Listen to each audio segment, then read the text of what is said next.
잇몸 질환입니다.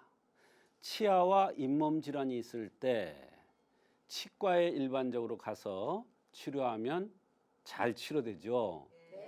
그러나 때에 따라서는 치과에 가서도 해결되지 않는 경우가 종종 있습니다. 그럴 경우에 한의학에서는 치아와 잇몸 질환을 어떠한 관점에서 보고 치료를 하는지, 또는 어떠한 원인이 있어서 치아와 잇몸 질환이 생기는지에 대해서 말씀드리려고 합니다.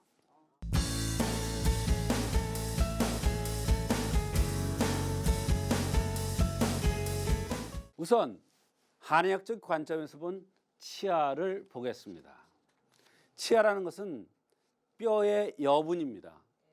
뼈의 여분이라는 것은 뭐냐면, 이 사람이 뼈로 이루어졌는데 뼈 바깥에는 다 이렇게 근육이라든지 이런 것들로, 피부라든지 이런 걸로 싸져 있는데 이 치아만 안 싸져 있어요. 이게 특징입니다. 그래서 이 뼈골이 콩팥에 속한다는 건 다 알잖아요, 사람들이. 그렇잖아요, 일반적으로. 그래서 우리가 일을 많이 하는 사람이 뼈골 빠지게 한다고 그러잖아요. 그런 사람은 콩팥이 약해지는 거예요. 마찬가지로 뼈의 여분이기 때문에 치아에 어떠한 이상이 있으면 이것은 콩팥에 문제가 있을 수가 있다. 이것을 전제하고 있는 거예요. 몸의 뼈골이 아프면 치아도 이상이 올 수가 있어요. 또 거꾸로 얘기해서 치아에 이상이 있으면 뼈골이 아플 수도 있어요. 허리가 아프다든지 뭐 이런 여러 가지 증상이. 또 뼈가 호흡하는 문이며 뼈가 끝나는 곳이에요. 콩팥이 쇠하면 치아 사이가 벌어져요. 이 치아 사이가 이렇게 벌어지는 사람 있죠? 이거는요, 신이 쇠하면 이게 무슨 뜻이냐면, 콩팥의 힘이 약해지면 이 치아가요 말라요. 그러면 이 치아의 사이가 벌어지겠죠. 그러니까 뼈가 말라 들어가는 것 같이 나무가 말르면 이렇게 쪼그라들잖아요. 사람이 나이 들면 진액이 부족하면 자꾸 쪼그라들잖아요. 마찬가지예요. 그런데 젊은 사람도 이 사이가 뜬 사람이 있어요. 또 선천적으로 태어날 때부터 이 치아가 뜬 사람이 있어요. 그거는 원래 콩팥 기운이 약한 거예요. 그러면 콩팥과 연관돼서 여러 가지 병들이 동시에 나타나요. 정이 왕성하면 치아가 든든해요. 정이 왕성하면 신정이 왕성하면 이 사람이 치아가 든든해요. 치아가 든든한 사람은 뼈골이 안 아파요. 허리도 안 아프고 어지럽지도 않고 불안해지도 않고 그래요. 거꾸로 얘기해서 치아가 시원찮은 사람은 콩팥과 관련된 요통, 그다음에 어깨 관절 통증, 두통, 어지럼증, 눈 침침한 거, 귀에서 소리 나는 이런 모든 증상들이 다 나타날 수가 있어요. 그게 바로 신정이 부족돼서 나타나는 현상이에요.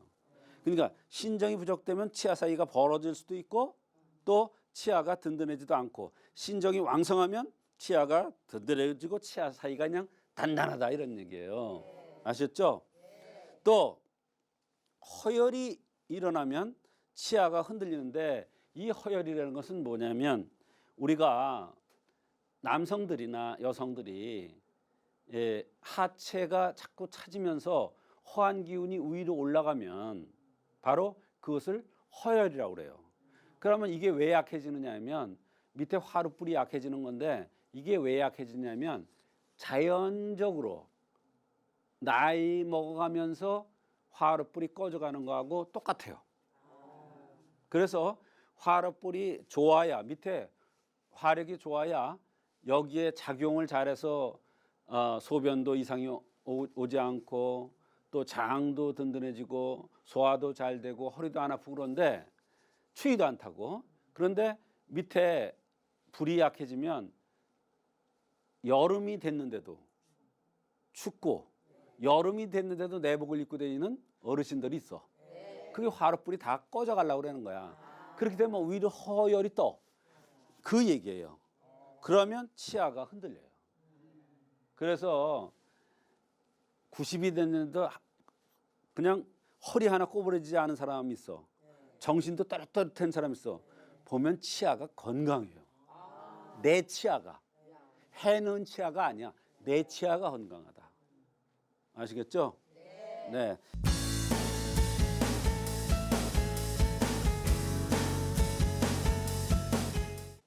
그 다음에 한의학적 관점에서는 잇몸.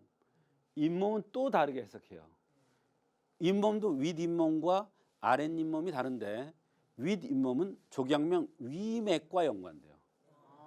또 아랫잇몸은 대장맥과 연관돼요. 참 이 이론이 그래서 윗잇몸에 이상이 왔다. 그러면 위맥을 다스려주면 돼. 위맥이라는 게 경락이 흐르는데 그 흐르는 거에 따라서 다 나타나 증상들이. 말하자면 윗잇몸이 나타난 안 좋은 사람들은 다 나타나요. 또 아랫잇몸이 자꾸 붓고 아프고 고름도 나오고 막 그런 사람들은 이건 대장경맥이 나쁜 거야. 그럴 때는 대장경맥을 다스려주는 침을 놓거나 한약을 쓰거나 그러면 잇몸이 좋아져요. 마찬가지예요. 윗잇몸과 아랫잇몸. 그래서 한의학적 관점에서 본 잇몸은 이러한 위와 대장과 연관된다는 것을 아셔야 됩니다. 그 다음에 여성은 7살이 되면 대개 치아를 갑니다. 남성은 8세가 되면 치아를 갑니다. 그런데 이렇게 갈기 시작하는 나이가 됐는데도 치아를 영구치를 갈지 않으면 이거는 큰 흠입니다. 흠이라는 게 뭐냐면 우리가 봄이 되면 새싹이 올라와야 되죠. 봄이 되면 새싹이 올라와야 돼요. 근데 분명히 봄이 되고 막 아지랭이도 피고 그러는데 새싹이 안 올라와. 그거하고 똑같은 거예요. 그러면 새싹이 올라오지 않는다는 건 새싹만 보는 게 아니라 이 안 올라오게 된 이유가 있잖아요. 근본적인.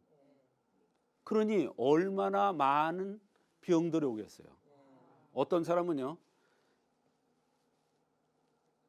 8세가 되고서 10살, 11살, 15살이 됐는데도 치아를 다 안 갈았어. 영구치가 몇 개가 안 나왔대. 그런데 왜 왔느냐면 키가 안 작아서 왔어요. 요 흠을 보완해 주는. 말하자면 새싹이 올라오게 하는. 화력이 약하겠죠? 불이 약하니까 새싹이 안 올라오죠. 봄이 됐는데 여름으로 되려고 그러는데 이 화력이 없단 말이에요. 그러면 새싹이 올라올 수가 없죠. 이게 바로 문제예요. 그래서 그 애한테는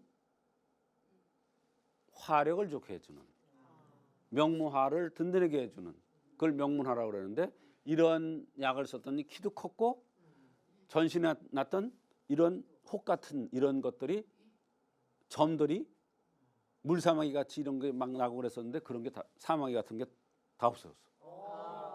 그만큼 이게 중요하다. 사람 진찰을 할 때 영구치가 다 나왔는지 안 나왔는지 제때 나왔는지 안 나왔는지를 아는 것은 대단히 중요하다.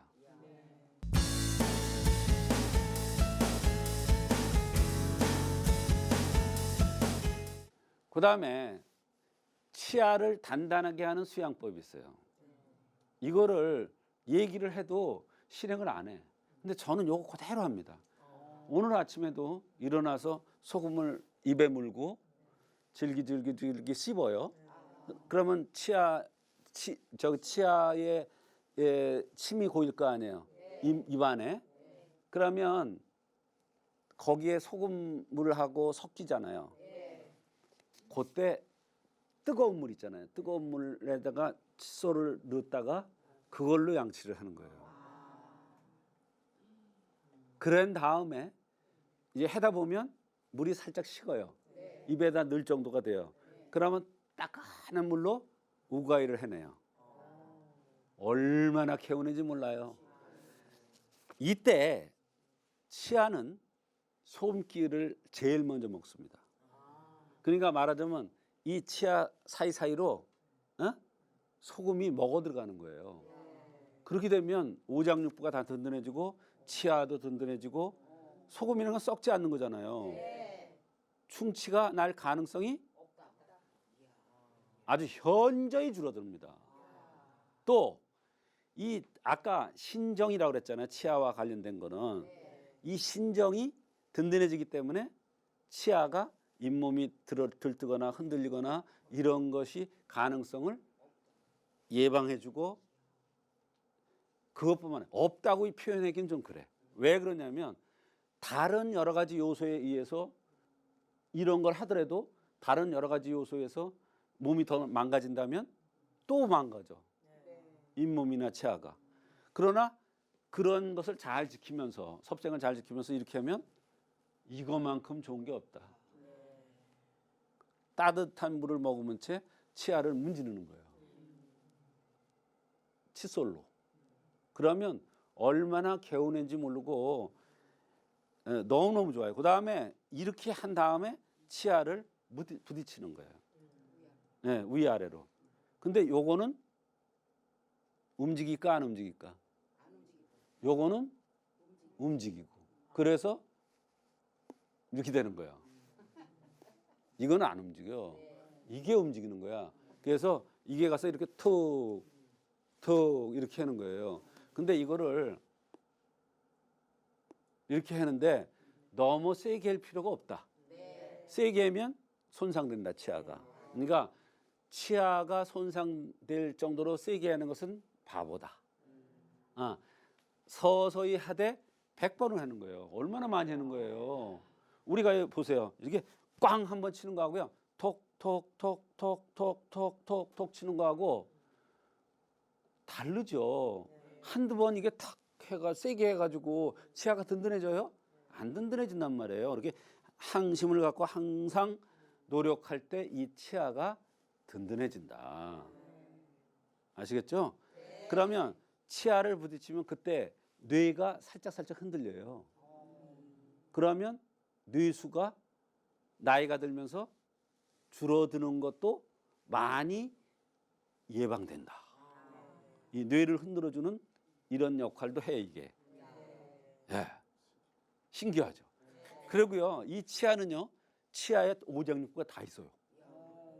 예, 송곳니가 무슨 장기와 연관 있고 어금니가 무슨 장기와 연관 있고 다 연관 있어요. 그렇기 때문에 이 집신법을 하는 거는 치아만 든든하게 하는 것이 아니라 마음도 든든하게 하면서 오장육부를 전체적으로 든든하게 한다. 예. 그다음에 치아나 잇몸이 현찮을 때 이런 사람은 마른 대추와 참기름, 게시미는 육개라는 거 있어요. 계피라는 거. 예. 이것을 피해야 돼. 먹으면 안 돼.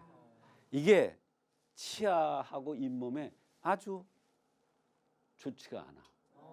그러네 조금 먹는 건 괜찮아. 근데 많이 먹을 아주 안 좋을 때라는 단서가 있어. 아시겠죠?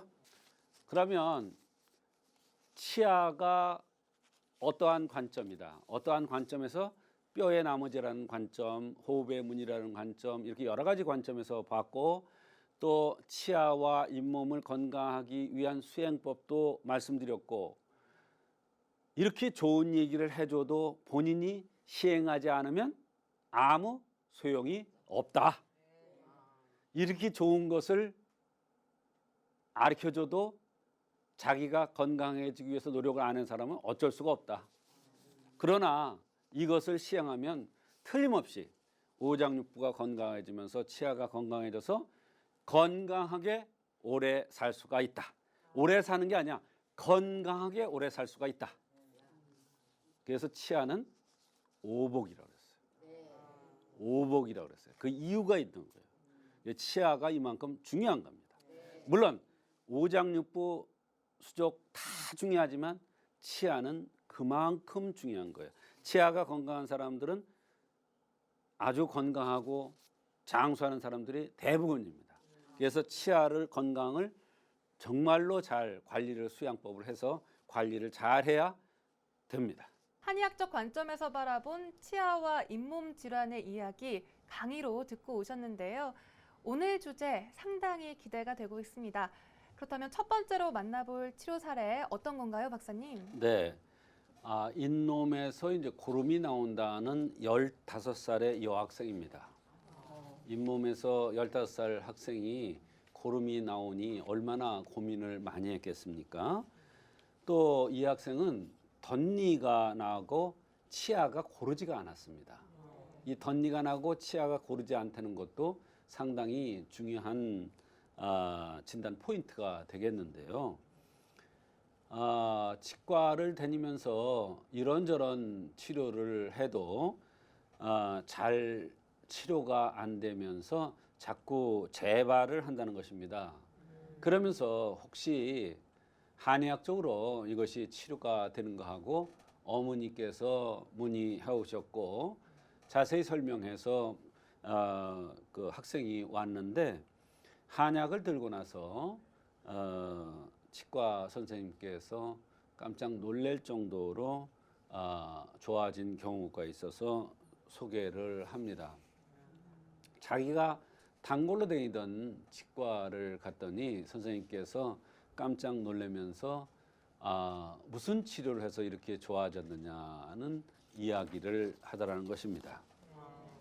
네, 그렇다면 어떤 특징을 지닌 학생이었나요? 네, 15살 여학생인데 키가 166에 52kg 나가니까 겉으로 볼 때는 상당히 건장했습니다. 그러나 아이가 치아가 시원찮고 덧니가 있고 치아가 고르지 않으니까 잘 웃으려고 그러질 않더라고요. 치아가 고르지 않은 것은 한의학에서 치아 사이가 벌어지는 것과 마찬가지로 치아가 고르지 않고 덧니가 나고 그러는 것은 신의 원기가 부족하다는 것을 암시해 주고 있는 것입니다.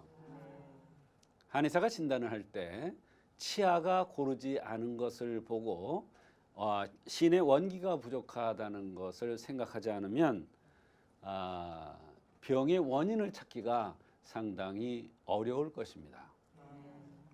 또 이 학생은 근골형이라고 해서 근육과 뼈가 위주로 생긴 체질이었고 눈 밑에 다크서클이 심한 그러한 상태였습니다.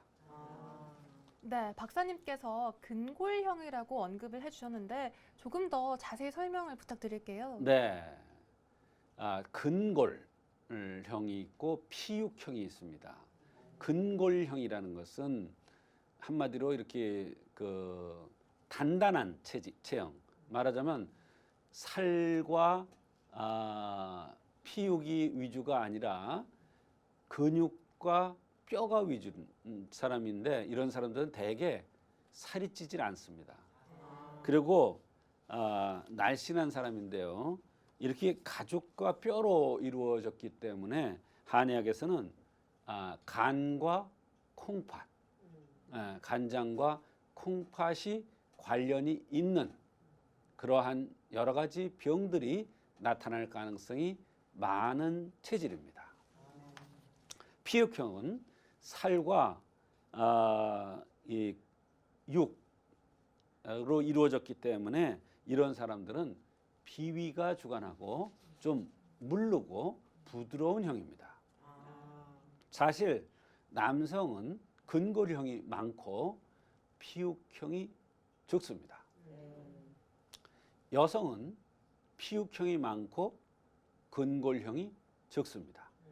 그러나 여성 중에 남성과 같은 기질이 있는 사람들, 씩씩한 사람들은 근골형이 체질이죠.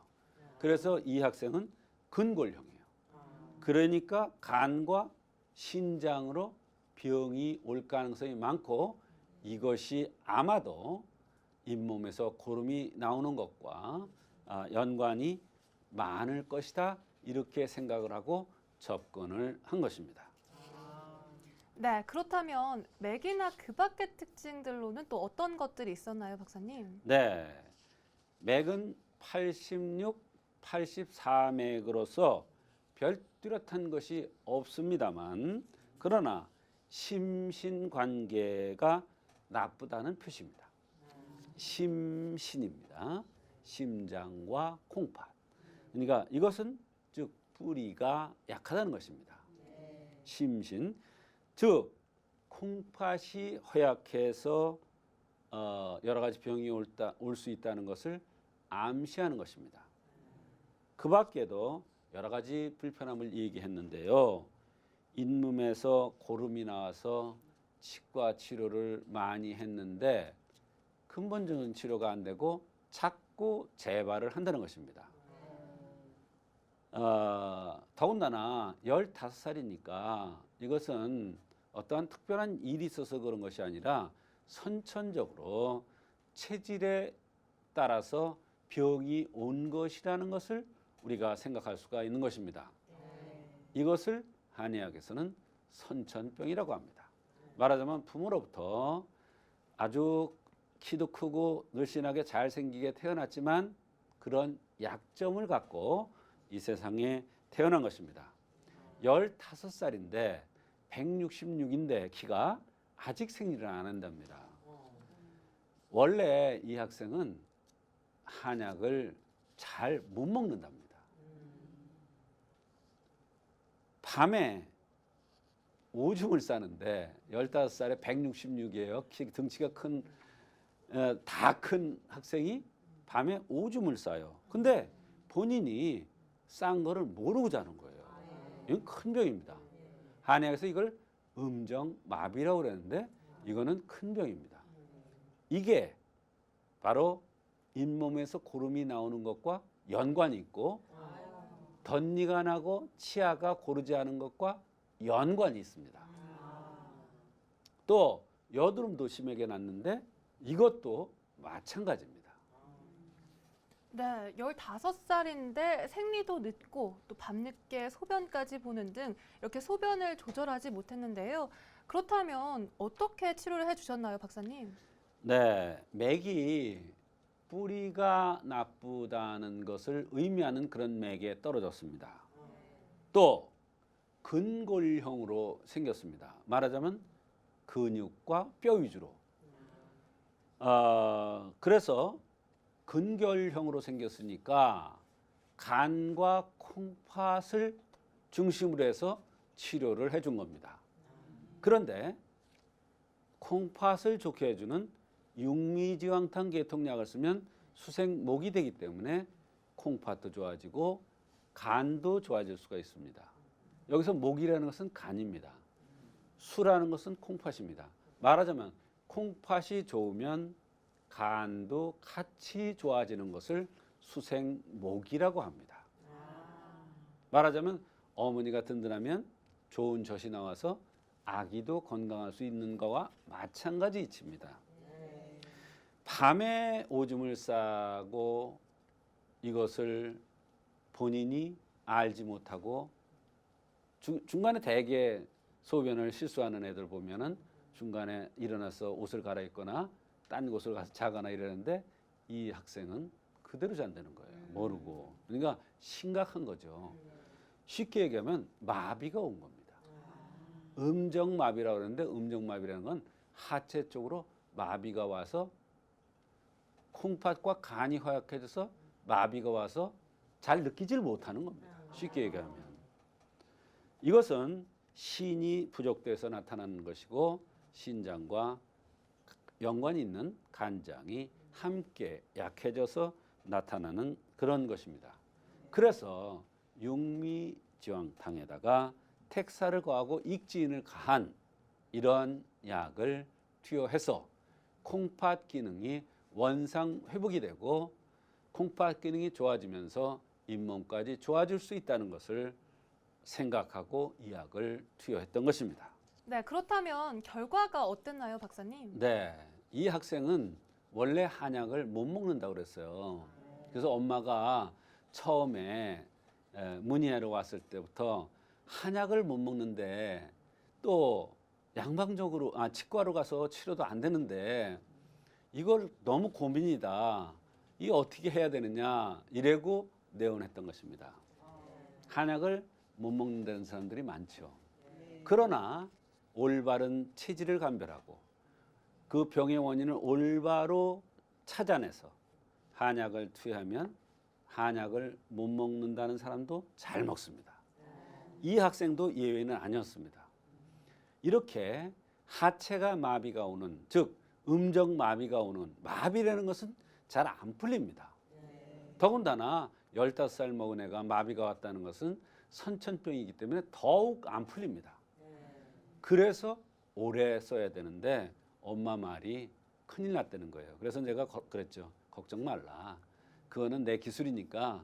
아니나 달라요. 한약을 한 재를 먹였는데 너무나 아무 말 없이 잘 먹더라는 거예요. 아무 말 없이. 아마도 본인이 오줌 싸는 게 지겹고 여드름이 지겹고 잇몸에서 고름 나는 게 아마 지겨웠다는 모양입니다. 너무나 괴로웠던 것이죠.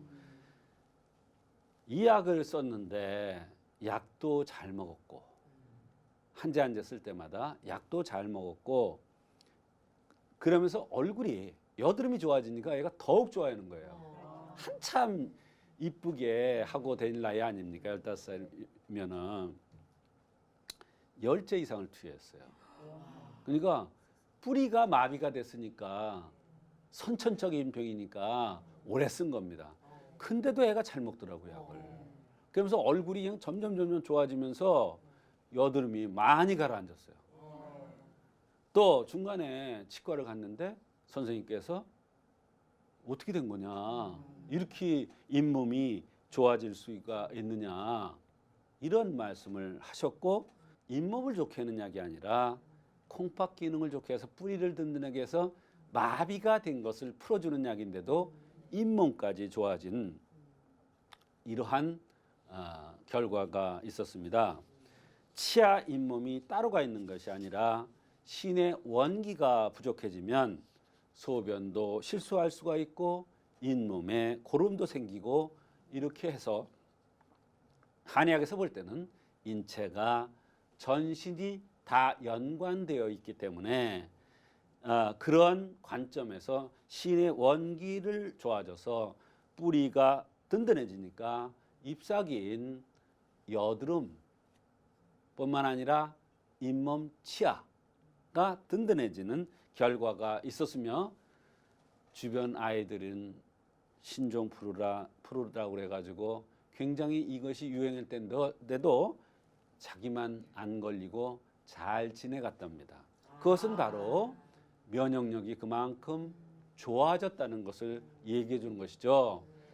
한의학에서는 근본을 치료해 주기 때문에 인체가 전반적인 면역이 좋아져서 잇몸이 좋아지고 여드름이 좋아지고 또 소변 실수가 좋아진 그러한 경우였었습니다. 치아와 잇몸의 한의학적 치료 사례 만나보고 계신데요. 또 다음 사례로 넘어가 보도록 하겠습니다. 네, 이번에는 42세 남성이 치아가 흔들리고 또 염증이 있으며 고름이 나온다는 경우입니다. 치아 증상이 상당히 심각했는데 한약을 투여 후 매우 좋아진 경우가 있습니다.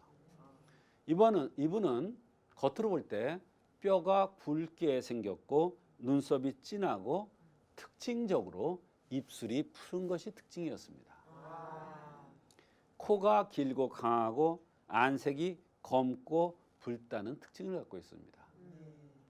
입술이 푸르다는 것은 의미하는 바가 큽니다. 그렇다면 맥은 어땠나요? 네, 맥은 80맥, 82맥으로 맥에는 별것을 찾아볼 수 없는데, 그러나 생긴 모습에서 상당한 병의 원인을 찾을 수 있는 그러한 체질이 되겠습니다.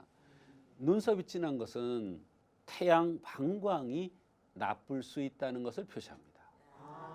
또 다른 각도에서 여러 각도로 해석할 수도 있어요. 생각이 많고 한 곳에 치우친다, 이렇게 눈썹이 진한 사람을 생각할 수도 있으나, 이 사람의 경우에는 태양 방광이 나쁘다고 해석을 한 것입니다. 뼈가 굵다는 것은 신장과 명문의 이상을 생각할 수 있는 체질이라는 것을 암시하고, 코가 길다는 것은 남성으로 볼 때는, 여성은 코가 길면은 기실한 것인데 남성은 코가 길면은 허한 것으로 봅니다. 안색이 검붉다는 것도 차다는 것을, 밑에가 차다는 것을 얘기합니다. 그래서 허화가 뜬 겁니다. 거기다가 입술이 푸른 것은 몸이 차다, 배가 차다, 근본 화력이 차다는 것을 암시해 주는 거 있는 것입니다.